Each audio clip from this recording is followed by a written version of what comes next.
Hello everyone. हम सबको vastu, numerology, astrology में बहुत इंटरेस्ट है, but at the same time all of us have some doubts about it. मुझे अपने कुछ डाउट्स हैं और आई एम श्योर आपके भी कुछ डाउट्स हैं। आज हम मिलके वो क्लियर करेंगे गिरेंद्र भारती जी से। Welcome Bharti ji on our show. Hi Supriya. Bharti ji, मैं अपनी वीडियोस में, अपने शोज़ में बहुत बात करती हूँ मेंटल हेल्थ अवेयरनेस के बारे में। आप भी जानते होंगे आजकल बहुत लोगों को एंग्जाइटी, डिप्रेशन, बहुत सारी प्रॉब्लम्स होती हैं। एंड क्या आपको लगता है इन सब में वास्तु, न्यूमरोलॉजी, एस्ट्रोलॉजी का कुछ रोल है कि या किसी भी तरह से ये सब चीज़ें हेल्प कर सकती हैं to avoid those going to those doctors and therapist, जो आज की डेट में आई थिंक एक चलन सा बन गया है। हर दूसरे इंसान को डिप्रेशन हो रहा है, हर दूसरे इंसान को एंग्जाइटी है। डू यू थिंक कि वास्तु या एस्ट्रोलॉजी या इतनी सब चीज़ें, आप you are so knowledgeable, so can you put some light on it that how does it make a difference? Definitely आपने जो बात पूछी है ये बहुत मायने रखती है, क्योंकि मैं सोचता नहीं हूँ, मैं जानता हूँ कि ये सारी चीज़ें इम्पैक्ट करती हैं।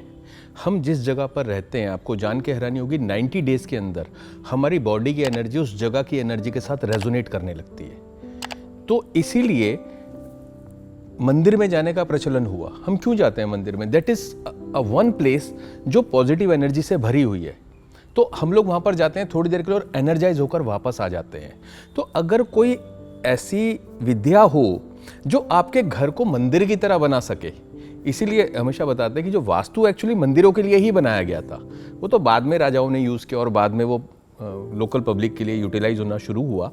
तो हम लोग अपने घरों को अगर पॉजिटिव एनर्जी से भरा हुआ बना सकते हैं तो ये सारी प्रॉब्लम्स जो आपने डिस्कस की हैं वो डेफिनेटली कम हो जाएंगी। पहली बात तो वास्तु में अगर हम देखें तो जो नॉर्थ ईस्ट डायरेक्शन है वो पूरी तरह से आपके हेड को रिप्रेजेंट करती है। आपकी thinking, imagination, decision making capabilities, आपकी फार साइटेडनेस, ये सारी चीज़ें आपके नॉर्थ ईस्ट से गवर्न होती हैं और यही सारी चीज़ें आपको डिप्रेस भी करती हैं। यही सारी चीज़ें अगर सही से नहीं काम करें तो आपको एंग्जाइटी में भी ले जाती हैं। तो अगर किसी के घर के नॉर्थ ईस्ट में वास्तु के हिसाब से मोटी मोटी बात करें, अगर कुछ प्रॉब्लम्स हैं, यानी उन्होंने वहाँ पर वॉशरूम बना दिया है, वहाँ पर किचन है, या वहाँ पर नॉर्थ ईस्ट डायरेक्शन के अंदर उन्होंने कोई स्टोरेज बना दी है, जो चीज़ें वहाँ पर वास्तु के हिसाब से नहीं होनी चाहिए और उन्होंने अपने घर में कर रखे हैं, कलर कॉम्बिनेशंस गलत करा रखे हैं, तो क्या होगा कि ऐसा इंसान सही डिसीजन नहीं ले पाएगा। अगर उन्होंने वहाँ पर तारों के बंडल डाले हुए हैं जो आपस में उलझे हुए हैं, तो उनकी थिंकिंग भी उलझ जाएगी। वो चीज़ों का सही सही आकलन नहीं कर पाएंगे सिचुएशंस का, and they will be in much trouble. तो ये सीधा सीधा रिलेटेड है। आप समझो वास्तु के हिसाब से जो 16 डायरेक्शंस हैं वो आपके सबकॉन्शियस के साथ कनेक्टेड है। तो किसी भी डायरेक्शन के अंदर पॉजिटिव या निगेटिव होना वो आपकी लाइफ के उस पार्ट को पॉजिटिव या निगेटिव कर देता है। तो आपके हिसाब से आप कह रहे हो कि वास्तु को अगर हम लेते हैं अपने घर में, वास्तु के हिसाब से अपना घर बनाते हैं, तो नॉर्थ ईस्ट में कुछ ऐसी चीज़ें हैं जो हमें नहीं करनी चाहिए। तो आप हमारी ऑडियंस को एक बार बता सकते हैं कि ऐसी क्या चीज़ें हैं मोटी मोटी की जो एक नॉर्मल इंसान अपने घर में ऐड कर सकता है या हटा सकता है नॉर्थ ईस्ट डायरेक्शन में, जो नहीं होनी चाहिए? तो नॉर्थ ईस्ट के अंदर क्या नहीं होना चाहिए ये मैं आपको बताता हूँ। सबसे पहले तो नॉर्थ ईस्ट में टॉयलेट नहीं होना चाहिए, नॉर्थ ईस्ट में किचन नहीं होनी चाहिए, स्टोरेज नहीं बनानी चाहिए, वहाँ का फ्लोर लेवल अप नहीं होना चाहिए। वास्तु के हिसाब से नॉर्थ ईस्ट में मंदिर बनाते हैं, लेकिन मैं एक बात बता दूं, नॉर्थ ईस्ट में कई लोग एक गलती करते हैं कि बड़ा मंदिर बनाते हैं और बहुत हैवी स्टैचूज रख देते हैं भगवान की। तो वहाँ पर भार नहीं होना चाहिए। तो भार सिर्फ स्टैचूज का नहीं होना चाहिए कि मंदिर भी, जैसे बहुत लोगों के मार्बल के मंदिर होते हैं, बहुत हैवी होते हैं, सो वो भी नहीं होने चाहिए? वेरी गुड क्वेश्चन, क्योंकि वहाँ पर हो सके तो वुडन लगाने चाहिए ताकि लाइट रहे। ओके। कि बहुत भारी हम उसको ना बनाए तो बेटर है। ओके जी। तो ये सब हमें नॉर्थ ईस्ट में अवॉइड करना चाहिए। वो अवॉइड करना है। और जो अगर करने की बात आती है कि हमें करना क्या चाहिए, तो जहाँ तक हो सके उसको लाइट रखना चाहिए, ओपन रखना चाहिए, खाली रखना चाहिए। और मंदिर बना सकते हैं वहाँ पर, हम अपना स्टडी रूम बना सकते हैं और ड्राइंग रूम बन सकता है, बहुत सारी चीज़ें हो सकती हैं। बस ये जो चीज़ें मैंने मना करी है इनको avoid. So coming back to the topic कि मेंटल हेल्थ, तो कुछ ऐसी चीज़ें हैं जो नॉर्थ ईस्ट में अगर हम करते हैं तो उससे हमारा मेंटल हेल्थ इम्पैक्ट होता है, हमें डिप्रेशन होता है. Is there anything related? हाँ, वो तो मैंने आपको सारी चीजें बताई दी अभी कि कि ये ये सब चीजें करने अगर होंगी तो हमको मेंटल हेल्थ पे Issues आ इम्पैक्ट सकते आ हैं. सकता है डेफिनेटली. ओके. अच्छा, एक चीज़ और, ये तो हो गई वास्तु की बात. एस्ट्रोलॉजी भी कुछ रोल प्ले करती है या न्यूमरोलॉजी भी? Definitely, बहुत इन अच्छा सब आपने चीज़ों में? क्वेश्चन किया, बहुत अच्छा क्वेश्चन किया. एस्ट्रोलॉजिकली होता क्या है, हम विंशोत्तरी दशा के ऊपर चलते हैं. आपने अक्सर सुना होगा कि कोई इंसान का टाइम बहुत अच्छा चल रहा था, अचानक उसकी किसी पर्टिकुलर प्लैनेट की महादशा शुरू हो गई और उसके बाद वो बेचारा बर्बाद हो गया या वो बहुत राइज कर गया. दोनों ही बातें होती हैं. कुछ भी हो तो सकता ये जब दशा, महादशा, अंतरदशा, प्रत्यंतर दशा की हम बात करते हैं तो हम किसी पर्टिकुलर प्लैनेट की बात कर रहे हैं. तो अगर किसी ऐसे प्लैनेट की दशा चल रही है जो उसको निगेटिव इम्पैक्ट देने वाला है, तो मैं एस्ट्रोलॉजिकली बहुत डीपर नहीं जाऊंगा, लेकिन खासतौर पर मून हो गया, सैटर्न हो गया, इनके अगर निगेटिव कनेक्शंस आपस में बन रहे हैं तो उस कंडीशन में भी आदमी डिप्रेशन में, एंजाइटी में जा सकता है. या फिर जैसे हमारे होरोस्कोप के अंदर 8th हाउस जो होता है, आपने 12 हाउसेस तो सुने ही होंगे, 1 से लेकर 12 खाने जो बने होते हैं, इसमें जो 8वां घर होता है वो पीड़ा का घर माना जाता है. ओके. तो अगर किसी की महादशा में या अंतरदशा में वो 8वां घर एक्टिवेटेड हो गया तो उसकी लाइफ में प्रॉब्लम्स आएंगी. अच्छा. अब प्रॉब्लम्स से फाइट करने के लिए अगर उसके पास एक स्ट्रॉन्ग माइंड नहीं है तो आप समझ सकते हैं कि वो अपने आप ही डिप्रेशन और एंजाइटी में चला जाएगा. तो ये कुछ ऐसी चीजें हैं जो डायरेक्टली हिट नहीं करती, लेकिन अगर मुसीबतों से लड़ने के लिए आपके पास एक प्रॉपर माइंडसेट नहीं है तो भी आप इस तरह की परेशानियों में जा सकते हैं. तो हम कुछ ऐसा कर सकते हैं, जैसे कि किसी को पता चला कि लाइक यू सेड कि 8th हाउस उसका एक्टिवेट है, पीड़ा वाला जो घर है उसका एक्टिवेटेड है, जिसकी वजह से if the mind is not supporting तो वो डिप्रेशन में जा रहा है. तो क्या करना चाहिए ऐसे इंसान को टू अवॉइड ऑल दिस और टू फील सम बेटर? देखिए, ये ना बहुत इंडिविजुअलिस्टिक अप्रोचेस होती हैं. जैसे मैंने अभी थोड़ी देर पहले आपको वास्तु का बताया, तो वास्तु में जब मैं एनर्जीज की बात कर रहा था तो कई बार जियोपैथिक स्ट्रेसेस होती हैं, ज़मीन के नीचे अंडरग्राउंड करंट्स होते हैं, या एनवायरमेंटल एनर्जी होती है जो छत और ज़मीन के बीच की, अगर वो एनर्जी निगेटिव है तो भी इम्पैक्ट्स आते हैं. वास्तु का मैंने आपको बता दिया, नॉर्थ ईस्ट में प्रॉब्लम आ गई तो दिक्कत हो जाएगी. अब उनका रेक्टिफिकेशन तो एक लेवल पे चलता है. फिर अगर हम एस्ट्रोलॉजिकली आते हैं तो वो कौन सा प्लैनेट एक्टिवेटेड है जो उस 8th हाउस को हिट कर रहा है जिसकी वजह से ये प्रॉब्लम्स आ रही हैं, तो वो बहुत इंडिविजुअलिस्टिक अप्रोचेज हैं. वो ऐसा नहीं है कि जनरली तो हम ये करते हैं 8th हाउस से जो भी प्लैनेट कनेक्टेड है हम उसकी डोनेशंस करते हैं. तो अगर उसके हम दान करते हैं तो हम काफ़ी रिलैक्स होने शुरू हो जाते हैं. चलो, ये तो हो गई बातें कि जिनकी लाइफ में प्रॉब्लम्स हैं, कोई एंग्जाइटी इश्यूज हैं या कुछ है. अब अगर मैं बात करूं कुछ ऐसे लोगों की जिनकी लाइफ में कोई इश्यूज हैं ही नहीं, according to them they are living best of their lives, कोई प्रॉब्लम नहीं है और सब ठीक चल रहा है, तो आपके हिसाब से क्या उनको वास्तु या न्यूमरोलॉजी या एस्ट्रोलॉजी इन सब में पढ़ना चाहिए या पता करना चाहिए, या till the time you do not feel the need you should not get into it? What do you have to say about it? मेरा कहना था, ऐसी जो भी फैमिलीज आप देखते हैं जो लोग बहुत अच्छा जा रहे हैं ज़िंदगी में, financially, emotionally, relationship wise, health wise कोई प्रॉब्लम नहीं है, लेकिन सडनली उनकी लाइफ में इश्यूज आने शुरू हो जाते हैं तो हम सोचते हैं यार ऐसा क्या हो गया. तो आपने जो क्वेश्चन कहा मैं उसी पे अगर आऊं तो होता क्या है कि या तो हमने अपने घर में कोई रेनोवेशन कराया या हमने कोई नई प्रॉपर्टी खरीदी, और रेनोवेशन जब कराया तो हमारे घर का जो वास्तु चला रहा था वो चेंज हो गया, और प्रॉपर्टी हमने खरीदी वो वास्तु के हिसाब से नहीं थी, या एस्ट्रोलॉजिकली हमारी कोई टाइमलाइन चेंज हो गई. वही जो मैं दशाओं की बात आपसे कर रहा था कि महादशा, अंतरदशा कुछ हमारी ऐसी चेंज हो गई मेजर, जिसकी वजह से कुछ इश्यूज होने शुरू हो गए.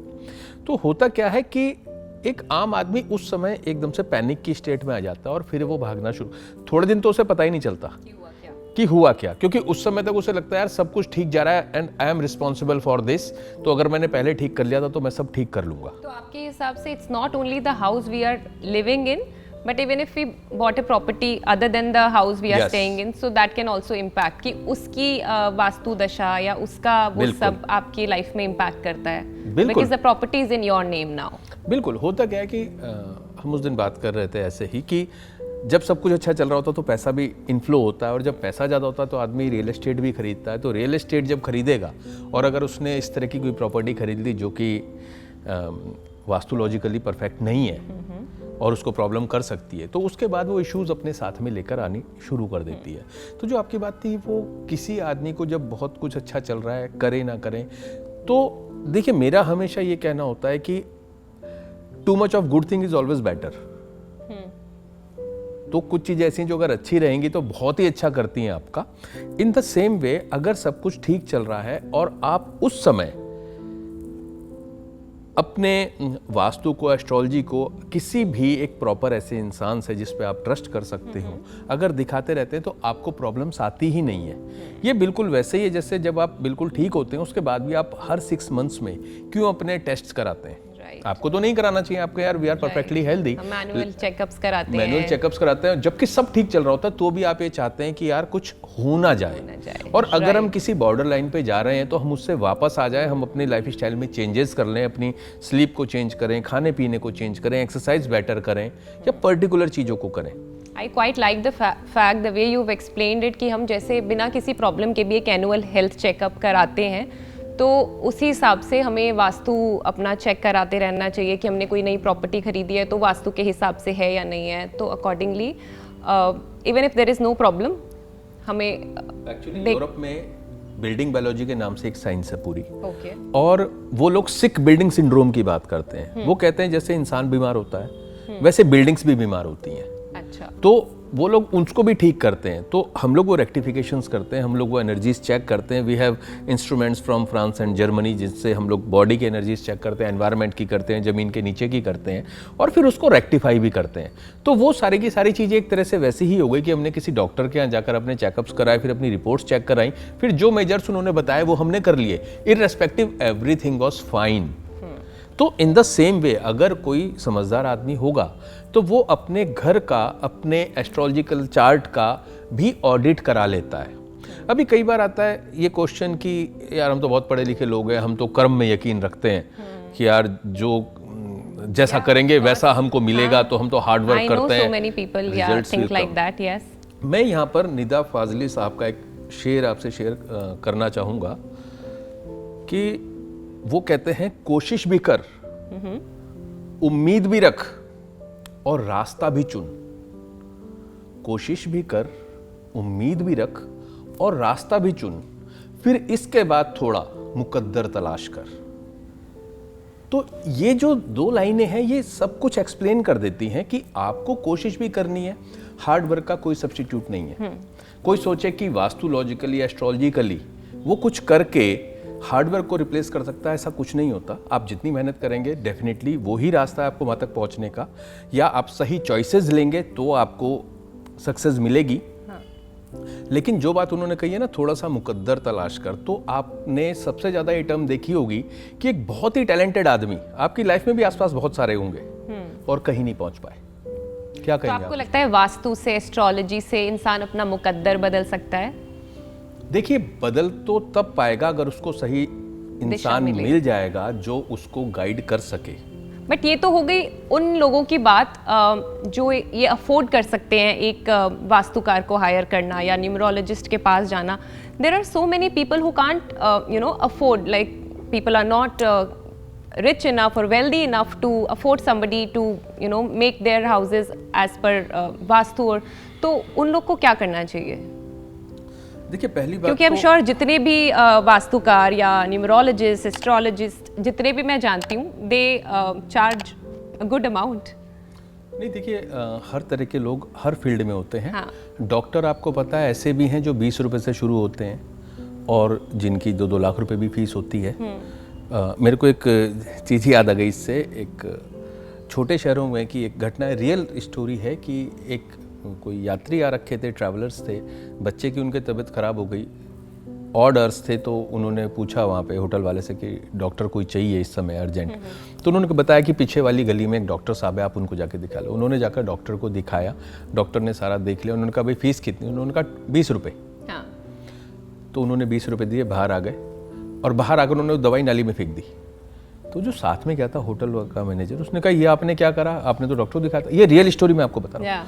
उन्होंने कहा 20 रुपए वाला कोई डॉक्टर होता है क्या? हाँ उनके ये शब्द थे, हाँ जबकि वो डॉक्टर को मैं पर्सनली जानता हूँ, he was very good doctor, लेकिन उन्होंने क्या करा कि 20 रुपए वाला कोई डॉक्टर कहकर वो पैसे फेंक दिए। तो यहाँ पर एक बहुत बड़ा कॉन्ट्रडिक्शन आ जाता है कि जो लोग पैसे कम लेते हैं उनको पहली बात तो समझा ही कुछ नहीं जाता, life is like this only. और ये होता भी है कि अगर हर फील्ड में हो गया हर ना फील्ड ये में, सब, नाउ यू हाँ। Are saying perfectly right, Yeah. कि हर फील्ड में ऐसा कि हो जो गया चार्ज ज्यादा कर रहा है वही अच्छा है। वही अच्छा है, तो कई लोग मैनिपुलेट कर लेते हैं। लेकिन ऐसा होता भी है कि अगर कोई आदमी बहुत अच्छा होता जाता है, उस पर भीड़ आती है तो उसको बेचारे को अपने रेट बढ़ाने ही पड़ते हैं, नहीं तो वो सबका काम कर ही नहीं सकता। That's the other side of the story कि आपके पास इतने लोग हैं कि आपको चार्जेस बढ़ाने पड़ रहे हैं क्योंकि you can't cater so many people in one go.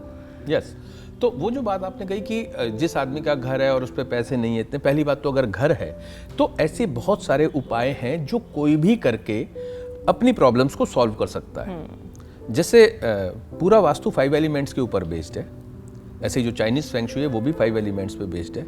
तो कई बार क्या होता है, अगर खाली आप कलर स्कीम को वास्तु के हिसाब से कर लें घर की, और ऐसे बहुत सारे सोशल मीडिया पे वीडियोस रहते हैं कि वास्तु के हिसाब से डायरेक्शंस में कौन से किस डायरेक्शन में क्या कलर होना चाहिए, करते हैं कि क्या कलर होना चाहिए। बिल्कुल, तो that is the easiest way, right. कि पेंट तो घर में कोई ना कोई कराना ही है, तो बेस्ट है कि आप उस तरह से कराएं। वास्तु में बात कर रहे हैं कि घर का, तो हम इसमें किसका लाइक एक हस्बैंड और एक वाइफ दोनों के नाम पे घर है, सो आप क्या दोनों का चेक करते हैं? किस how do you do it, कि किसके हिसाब से, किसकी या घर के हिसाब से कैसे? क्योंकि लाइक आई हैव हर्ड कि हर इंसान के लिए एक पर्टिकुलर घर डिफरेंट बिहेव करता है।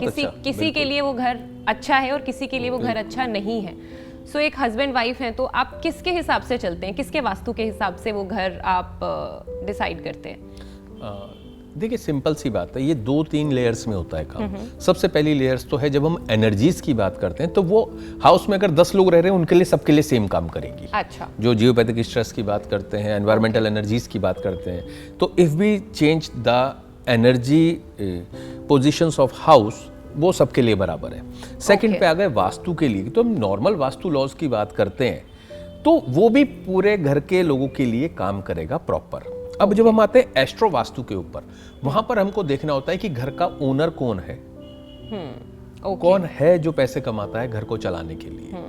तो सबसे पहले हम उसके लिए देखते हैं, हम ये नहीं देखते घर नाम किसके है। अच्छा। घर हो सकता है रजिस्ट्री के पैसे who's बचाने running the के house? लिए हाँ। उन्होंने वाइफ के नाम पे करा दिया हो, हाँ। और वाइफ को कोई भी अथॉरिटी ना हो किसी भी डिसीजन में कुछ भी बोलने की।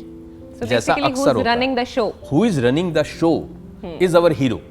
तो हम उसके हिसाब से, उसके होरोस्कोप के हिसाब से पूरे घर को डिजाइन करते हैं और उसको बनाते हैं। अगर वाइफ को कोई पर्टिकुलर इशू है, भाई किसी को हेल्थ इशू है, किसी को एंजाइटी के इशू है, तो उस कंडीशन में हम उनके लिए इंडिविजुअल ट्रीटमेंट्स करते हैं घर के अंदर भी। Okay, which can help there. Definitely, अगर कोई बच्चा भी और बच्चे को कुछ खास प्रॉब्लम चल रही है, सपोज कीजिए पढ़ाई का उसका टाइम है और वो पढ़ाई में बहुत अच्छा नहीं है उस समय, तो हमें उसके उपाय करने पड़ेंगे ना, क्योंकि सपोज तो आप कह रहे हो कि कोई बच्चा पढ़ाई में अच्छा है या नहीं है, ये सब हम वास्तु से करेक्ट कर सकते हैं? डेफिनेटली, बहुत जगह करा है हमने। रियली? जी, मैं आपको बताऊं कि एक ऐसी डायरेक्शन है वेस्ट ऑफ साउथ वेस्ट, यानी वेस्ट और साउथ वेस्ट के बीच की जो डायरेक्शन है वो एजुकेशन की डायरेक्शन है। और दुनिया भर में जितनी भी यूनिवर्सिटीज़ हैं जो बहुत अच्छा ग्रो कर रही हैं, उन सबका वो जो जोन है वो बढ़ा हुआ है, एक्सटेंडेड है। अगर वो कट है या वहां पर प्रॉब्लम है, तो सेम वे में प्रॉब्लम आती है। जैसे नॉर्थ ईस्ट में प्रॉब्लम आएगी तो एंजाइटी डिप्रेशन के इश्यूज आएंगे, राइट। ऐसे ही वेस्ट ऑफ साउथ वेस्ट में अगर प्रॉब्लम्स आएंगी तो बच्चे की पढ़ाई खराब होगी। ओके। आई हैव सीन ऐसे बच्चे जो स्कॉलर्स कोट लेकर हैं और बहुत होशियार है, थ्रू आउट फर्स्ट क्लास हैं, पेरेंट्स ने घर बदला, नेक्स्ट हाउस में वेस्ट ऑफ साउथ वेस्ट में टॉयलेट था, बच्चा अगले साल फेल हो गया। I have seen an number of cases like this. मैं आपको सच बताऊं, मैं खुद साइंस बैकग्राउंड से आता हूं, तो मैं वास्तु में बिलीव नहीं करता था पहले, बट मेरा इंटरेस्ट बहुत था, तो मैंने पढ़ा और मैं डे टू डे स्टडी करता चला गया। अब आपने अगर 1000 घर देखे और 1000 घर के अंदर देखा कि इस डायरेक्शन में ये चीज होने से ये इम्पैक्ट आता है, तो आपको झक मार के मानना पड़ेगा ना, आप क्या करोगे। बट बहुत लोग हैं ना जिनको जो लोग, मतलब मेरी जानकारी में ऐसे बहुत लोग हैं जो कहते हैं कि हमें इन सब चीज़ों में नहीं पढ़ना, एक वहम को पालो दूसरा वहम आ जाता है, so lot of people call it वहम ऑल्सो। नहीं पढ़ना, एक वहम को पालो दूसरा वहम आ जाता है, so lot of people call it वहम ऑल्सो, कि वास्तु इज अ वहम। So what do you have to say for those people? मैं ये कहना चाहूँगा कि ऐसे बहुत से लोग हैं जो कहते हैं कि मैंने उनको देखा, मैंने बोला यार मुझे लगता है तुम्हें ना डायबिटीज़ हो गई है। मैं चेक कराई, अरे यार वहम में नहीं पढ़ते हम लोग चेक नहीं कराते, चेक कराओ निकल आई तो क्या करेंगे। इससे ज्यादा I know such people. इससे ज्यादा स्टूपिड चीज आप कुछ सुन सकते हो कि अगर हमने चेक कराई निकल गई तो, इसलिए हम चेक नहीं कराते। चेक नहीं कराएंगे। और आप देखोगे कि उनका चेहरा सिकुड़ रहा है, वो लोग परेशान है, इल है, देख के ही पता चल रहा है कि समथिंग इज बैड। वो लोग टेस्ट भी नहीं कराते बॉडी के। इसे क्या कहोगे आप? तो अगर कोई आदमी सब कुछ होते हुए कह रहा है कि यार ये वहम हो जाते हैं, पालने पड़ते हैं, इसका सिर्फ इतना मतलब है कि they are escaping the reality. क्योंकि हेल्थ को वो साइंटिफिकली कनेक्ट करते हैं और वास्तु को अभी भी सब लोग साइंटिफिकली कनेक्ट नहीं कर पाते हैं। And I think that's the reason they consider it as वहम, and the day they will start thinking scientifically. आपने खुद बोला कि हेल्थ को साइंटिफिकली कनेक्ट करते हैं, उसके बाद भी टेस्ट नहीं करा रहे हैं। वो तो साइंस है, आपको पता है कि अगर टेस्ट में आ गई, मैं कहता हूँ एक ने बोल दिया आपको है तो आप 2 जगह और करा सकते हैं। अगर तीनों ने यस कर दिया तो इसका मतलब तो आपको डायबिटीज है ही ना। और आपको अगर जितनी जल्दी मेजर्स लेंगे आप उस हिसाब से जीना शुरू कर देंगे। लेकिन आप सिर्फ इसलिए कि हम वहम में ना पड़ जाएं तो हम टेस्ट ही नहीं कराते। तो सेम वे में ये जो अगर किसी की माइंडसेट है कि हम वहम में ना पड़ जाएं, तो मेरे से जैसे अक्सर लोग कहते हैं, ये मैं कई वीडियोस में बोल चुका हूँ, मैं बार बार कहता हूँ कि जी मैं वास्तु में एस्ट्रोलॉजी में यकीन नहीं रखता। मैं कहता हूँ भगवान करे तुम कभी यकीन ना करो। कहते हैं क्या कि कभी जरूरत नहीं पड़े आपको। हाँ, मैंने कहा क्योंकि अगर जरूरत पड़ी तो मैंने देखा वो लोग फिर सड़क किनारे वो जो तोता लेके बैठे होते हैं उनके पास भी बैठे होते हैं और वहाँ पे भी उनसे क्वेश्चन आंसर पूछ रहे होते हैं। I agree. तो बेटर है कि ऐसी नौबत ना आए किसी के साथ। But vastu is a science, right? Vastu is a definite science. मैंने आपको बोला ना कि जो कहता है कि मैं इसको नहीं मानता, मैं कहता हूँ बिल्कुल मत मानो। लेकिन अगर आपकी लाइफ में आता है तो आप कम से कम 100 घर देखो और उसमें देखो अगर इस डायरेक्शन में ये चीज आ रही है तो इसका इम्पैक्ट क्या आ रहा है। तो अपने को तो वो हो जाता है कि हम इतनी बार इतना देख चुके हैं कि किसी से प्रॉब्लम सुनी और सुनते सुनते पता चल जाता है इनके डायरेक्शन यहाँ पे होगी, इनके मेन एंट्रेंस इनकी यहाँ होगी, इनके इस डायरेक्शन में वॉशरूम्स होंगे, इधर इनके किचन हो सकती है, बात करते हुए पता चला और वही निकलते हैं 90% ऑफ द टाइम।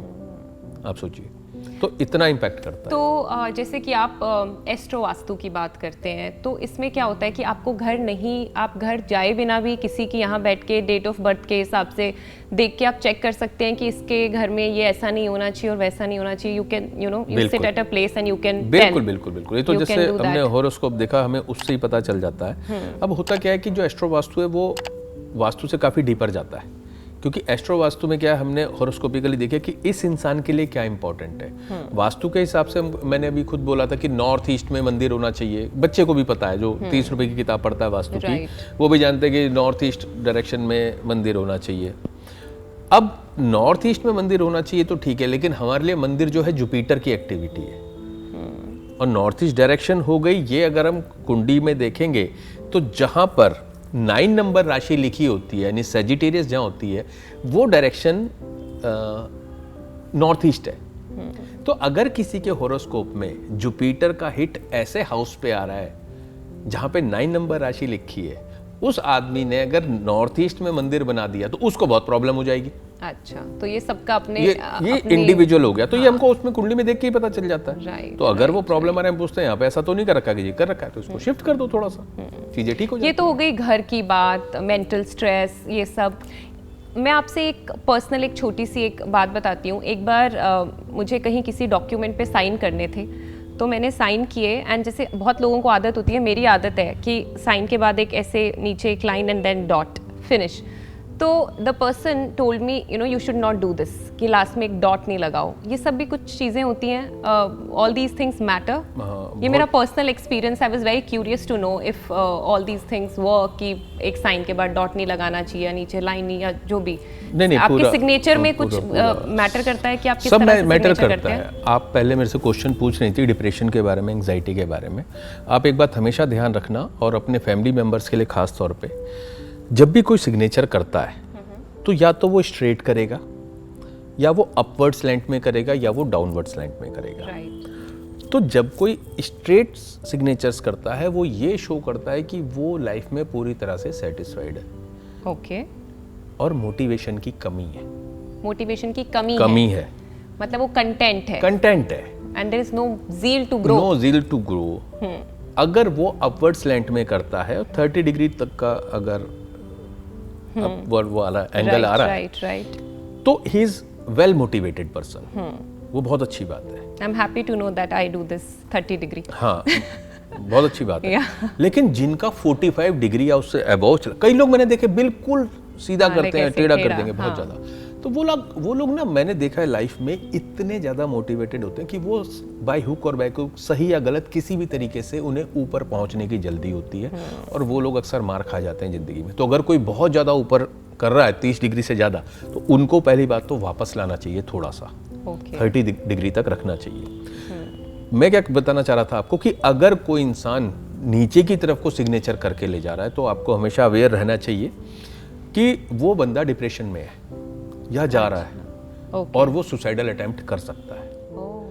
तो हमेशा आपको सिग्नेचर्स चेंज करा देने चाहिए। और एक आप बात आपको मैं और बता दूं कि सही सिग्नेचर, हम लोग बोलते हैं कि आप सिर्फ 30 डेज तक 30 सिग्नेचर डेली कर लो, and the person will come out of depression. Really? या वाओ। लेकिन डाउनवर्ड नहीं करने हैं, या स्ट्रेट करने हैं, या थोड़े से स्लेंटेड वे में करने हैं। अब आते हैं आपके क्वेश्चन के ऊपर कि जो बिंदी लगती है, निशान लगते हैं। देखिए, जो बेस्ट तरीका होता है न्यूमेरोलॉजी को अपने, ये पार्ट ग्राफोलॉजी में आता है, हम इसको न्यूमेरोलॉजी से और एस्ट्रोलॉजी से दोनों से कनेक्ट करते हैं। ग्राफोलॉजी आप मुझे थोड़ा सा एक्सप्लेन करेंगे? ग्राफोलॉजी है द आर्ट ऑफ राइटिंग। अच्छा, the art of writing is graphology. You are writing, वो जो अक्षर आप लिखते हो, वो जो फोन्ट्स आप बनाते हो, वो सारे, वो एक आर्ट है अपने आप में पूरी की पूरी। तो वो आर्ट को देखकर भी आपके बारे में, सॉरी, आपकी राइटिंग को देखकर आपके बारे में बहुत कुछ पता चल सकता है। बिल्कुल। तो हम लोग क्या करते हैं कि राइटिंग में इतना डीपर जाने, आजकल लोग लिखते कितना, पहली बात तो टाइप कर रहे हैं, लेकिन साइन तो हर कोई करता है। तो जब आप साइन करते हैं, तो हम क्या करते हैं कि जो भी आपके पॉजिटिव प्लैनेट्स हैं, उन प्लैनेट्स के जो कैरेक्टरिस्टिक्स हैं, उनको हम आपके सिग्नेचर्स के अंदर डाल देते हैं। उससे क्या हुआ कि with in a very minimum number of minimum time frame आप बहुत ज्यादा ग्रो करना शुरू कर देते हैं। तो क्या है कि जो आपने डॉट की बात you teach them to sign in a certain way? Yes, I always teach my clients कि वो सिग्नेचर्स आपको किस तरह से करने हैं, और डिफरेंट प्लैनेट्स की जो डिफरेंट कैरेक्टरिस्टिक्स हैं। जैसे आपने डॉट की बात की, तो that dot comes from Venus. Okay. तो आपकी जैसे डेट ऑफ बर्थ क्या है वैसे? 17th June। The year you want to know? Yeah, if you are comfortable. 17th June 86।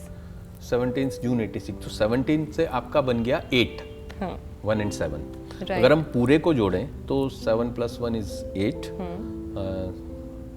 5 और 1 9, 84 बोला आपने? 86। 86, 8 और 6, 11। आपके दो नंबर्स निकल के आए, 8 and 2। Okay. 8 is 1 7 and the और entire पूरे is 2। को, हाँ, Okay. that is 2। Yeah। तो अगर हम 2 की बात करें, 8 नंबर सैटर्न का है, शनि का, और 2 नंबर मून का है। ओके। अगर इसके हिसाब से देखें तो आप जब अपने सिग्नेचर करते हो, ऐसा आप राउंड बनाते हो क्या? नहीं, राउंड नहीं बनाती। राउंड? हाँ, मतलब एस राउंड बनाती हूँ। एस, अच्छा, एस, हाँ, एस को पूछ रहा हूँ। हाँ, एस राउंड बनाती हूँ। एस आपका राउंड बनता होगा। हाँ, ऊपर से और राउंड। दूसरी बात क्या है कि जो आपके फॉन्ट्स होंगे ना, वो स्मॉल होंगे और रीडेबल होंगे। हाँ। Is it like this? Right, right. You can read my name. हाँ। तो है क्या, जो सैटर्न के जो कैरेक्टरिस्टिक है वो स्मॉल लेटर्स है, लेकिन रीडेबल है। मून का जो कैरेक्टरिस्टिक है, वो पहला जो अक्षर है आपका, वो राउंड होगा। ओके। इसलिए वो लोग जिनके नंबर्स में 2 नहीं आता सिग्नेचर में, और वो राउंड कर रहे हैं, वो बहुत इमोशनल मिलेंगे आपको। अब क्या होता है, जैसे आपने कहा लाइन है नीचे, लाइन हमेशा मार्स की होती है, मंगल की। ओके। और जो डॉट होता है वो वीनस का होता है। यहाँ पर मैं थोड़ा सा आपकी लाइफ के बारे में बता दूं। जैसे आपने जो कन्वर्सेशन शुरू करी थी, वो आपने बोला कि मैं मेंटल हेल्थ के बारे में बोलती हूँ। आपको पता है, माइंड को एस्ट्रोलॉजी में मून से रिलेट करते हैं, माइंड को। और आपका जो डेस्टिनी नंबर है वो 2 है, जो मून का नंबर है। ओके। डेस्टिनी नंबर हमारी लाइफ पाथ को शो करता है। ओके। तो आप देखिए, आप ऑटोमेटिकली उसी वाली फील्ड में आ गई कि आप लोगों को माइंड से रिलेटेड प्रॉब्लम से दूर करने की बात करती हैं, और यहाँ पर आपको बैठने का मौका मिला तो आपने सबसे पहले मेरे से उसी से रिलेटेड क्वेश्चन क्यों पूछा? एन नंबर्स ऑफ टॉपिक से आप कुछ भी पूछ सकती थी। तो आप इससे देखिए कि ये चीज़ें कितनी कनेक्टेड हैं। और अगर हमको ये पता हो, अब ये नंबर से आपने कहा था कि उन्होंने आपको मना किया, अगर उन्होंने आपका होरोस्कोप नहीं देखा तो मैं कहूँगा आपको उस पर नहीं जाना चाहिए। ये डिपेंड करेगा आपका वीनस आपके चार्ट में। मैंने चेंज नहीं किया, मुझे आई थिंक मुझे जो आदत है मैं अभी तक वही कर रही हूँ। I haven't really changed. It only shows कि आप कोई भी काम करते हो आप उसको एक बार जरूर से रीचेक करते हो। वो आपका जो नीचे लाइन आप खींचते हो वो ये शो करता है, और जो डॉट है वो ये बताता है कि आप अपनी लाइफ में, वो तो खैर आपको देखने से पता चलता है how Venus is important in your life, लेकिन क्या पता चलता है देखने से? नहीं, मैं वीनस की बात करूँ, शुक्र की। अच्छा। कि आप जैसे ड्रेसअप होते हैं तो आप हमेशा बहुत एलिगेंटली होंगे, और जब यहाँ तक कि आप किसी को खाना भी देंगे जाकर तो जब तक वो बहुत प्रॉपर तरीके से बना हुआ नहीं होगा तो आप नहीं देते होंगे। राइट, आपने ऐसा नहीं खाना देना है तो कुछ भी रखा और दे दिया। या आपने घर में कोई भी चीज़ लगानी है, आप अपने इंटीरियर के लिए बहुत ज़्यादा फंसी होंगे कि नहीं मेरे को ये ध्यान रखना, यहाँ पर ये चीज़ ऐसे ही आएगी, ये चीज़ ऐसे ही आएगी, तो लोग चाहे परेशान भी हो जाते हो बट आप वो करते होंगे। तो ये चीज़ें बताती है कि किसी भी चीज़ को खूबसूरती से करना। और शुक्र का जो काम है फिल्टर का है। जैसे हम हंसों की बात करते हैं, स्वान्स की बात करते हैं, वो क्या करते हैं, कहते हैं कि वो दूध और पानी को अलग अलग कर देते हैं, किस लेवल का फिल्ट्रेशन होगा। राइट। ठीक ऐसे शुक्र वाले लोगों का होता है कि वो लोग चुनना जानते हैं कि व्हाट इज राइट, इसलिए वो लोग ब्रांड कॉन्शियस होते हैं, वो लोग लग्जरी को पसंद करते हैं, यानी जो बेस्ट है वो उन्हें चाहिए। सिंपल सी बात है। तो जो डॉट है वो ये रिप्रेजेंट करता है। तो खाली किसी को बोल देना कि ये मत लगाना और वो मत लगाना, ये कोई बड़ी बात नहीं है। If Venus is very good in your chart then definitely one should use it, और जो आपको देखकर भी लगता है कि वो अच्छा होगा ही।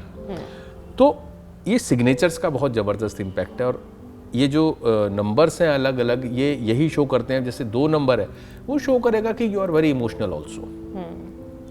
8 नंबर है वो आपको फोकस्ड बनाएगा चीज़ों को लेकर, आपको डिसिप्लिन्ड बनाएगा।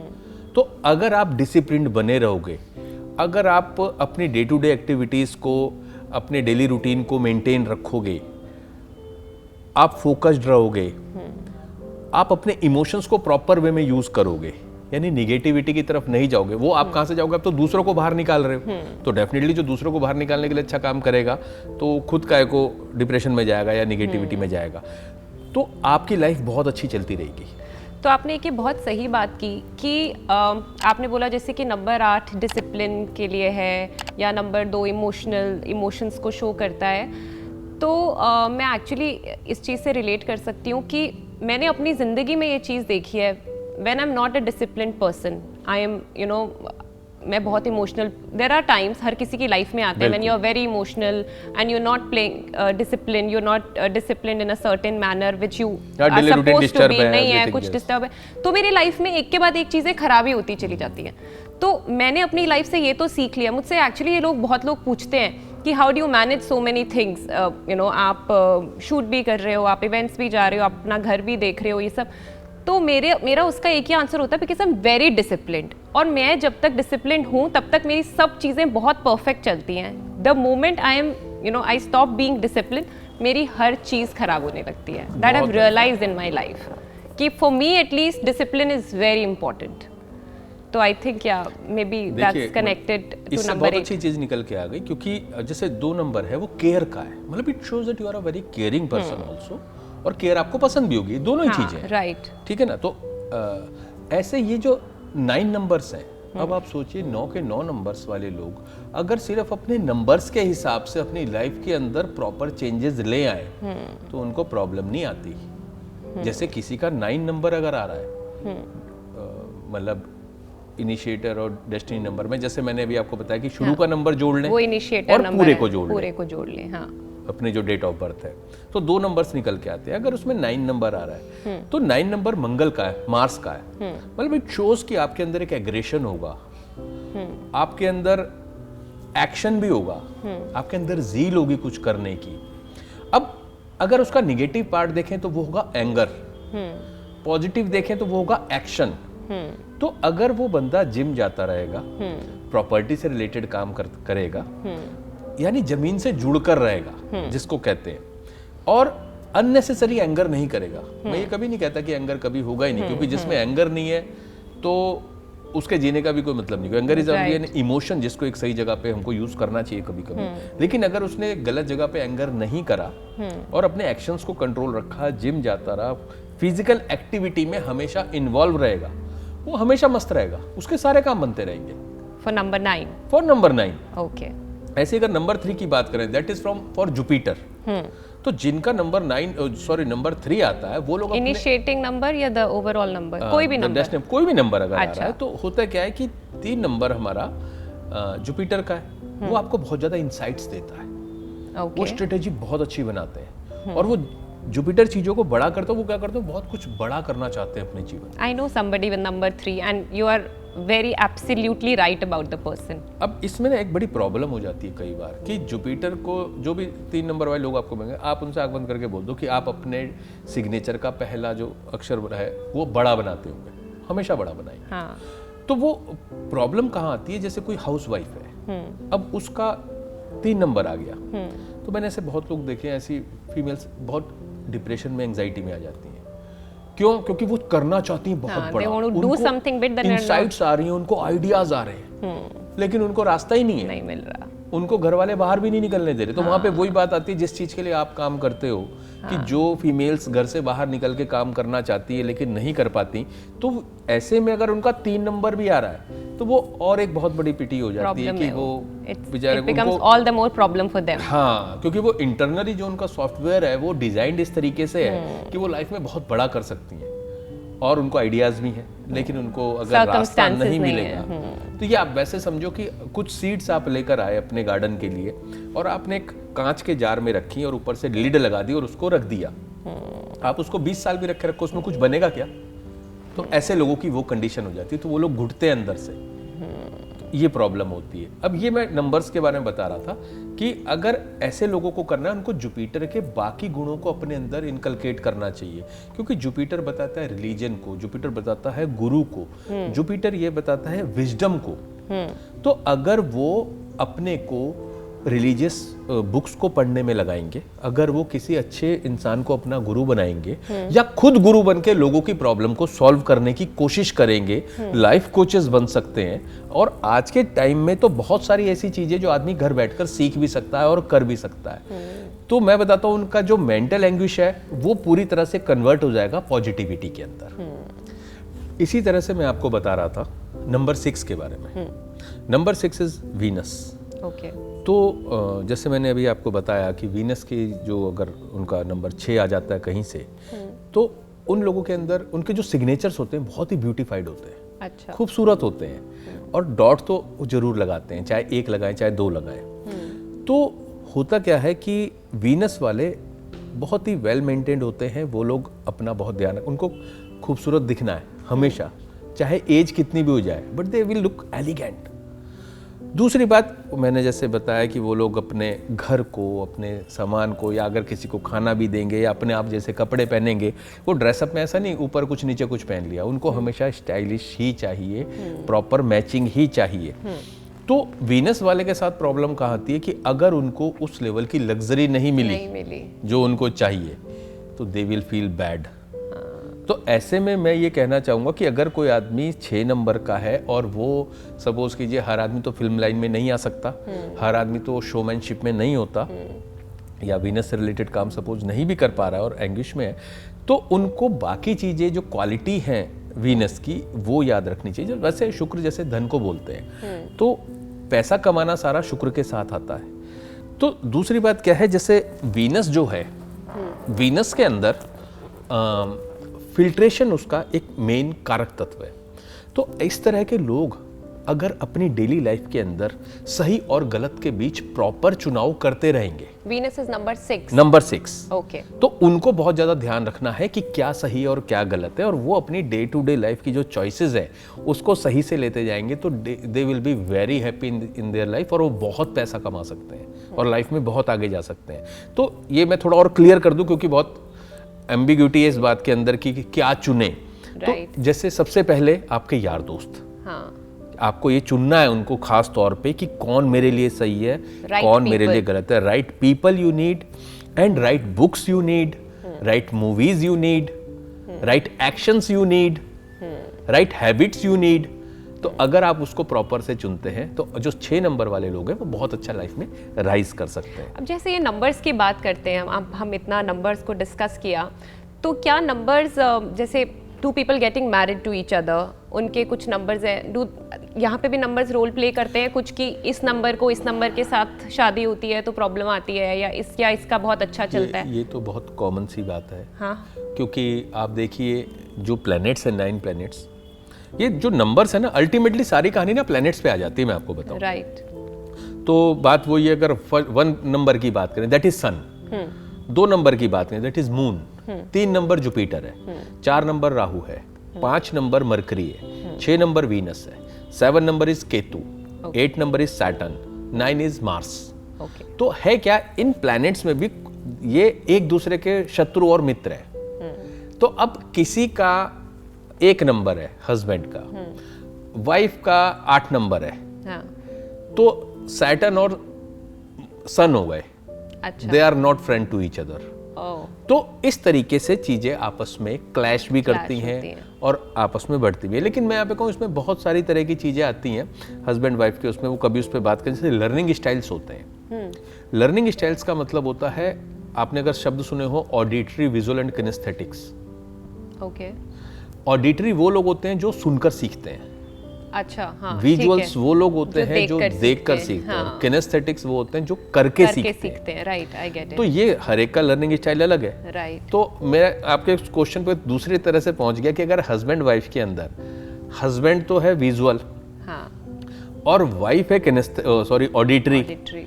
तो उन दोनों में ही बहुत ज्यादा डिफरेंसेस आ जाएंगे. तो अगर आपको नॉलेज नहीं है हाँ. तो हम उसमें प्रॉब्लम में आ सकते हैं.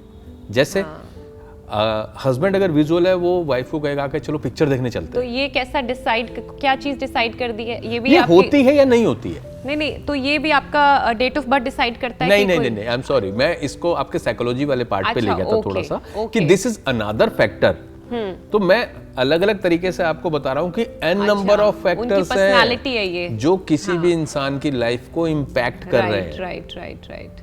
नंबर्स का तो मेरा अभी पूरा हुआ ही नहीं था, ये तो मैं आपको एक अलग से चीज बता रहा हूँ कि ऑडिटरी, विजुअल, किनेस्थेटिक कितना इंपॉर्टेंट है. कि हस्बैंड विजुअल है, उसने वाइफ को बोला कि चलो पिक्चर देखने चलते हैं, हाँ. क्योंकि वो देखने में फोकस्ड है. और जो वाइफ है वो कहती है नहीं मेरे को कंसर्ट में जाना है, because she want to listen.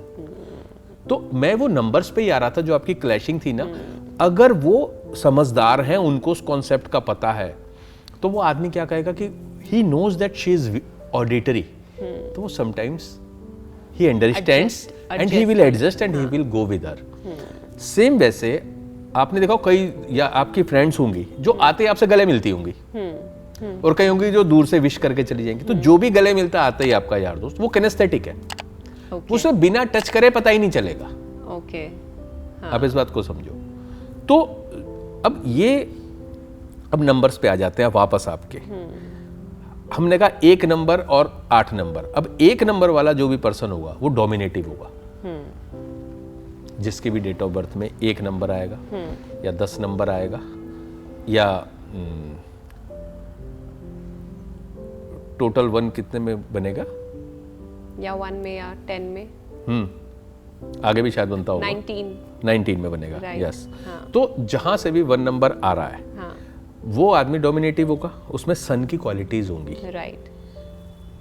सन की ईगो सबसे बड़ी मानी जाती है क्योंकि सन राजा है. प्लैनेट्स में भी राजा माना जाता है. राजा से बड़ी ईगो तो किसी को नहीं होती. अब वो बेचारा वो नंबर का इम्पैक्ट लेके आएगा अपनी जिंदगी में, उसका कसूर नहीं है. देखिए एस्ट्रोलॉजी, न्यूमरोलॉजी अगर आप ये सीख जाते हैं ना, तो मेरे को सबसे बड़ा जो फायदा हुआ वो ये हो कि मैं लोगों को जज करना बंद कर दिया.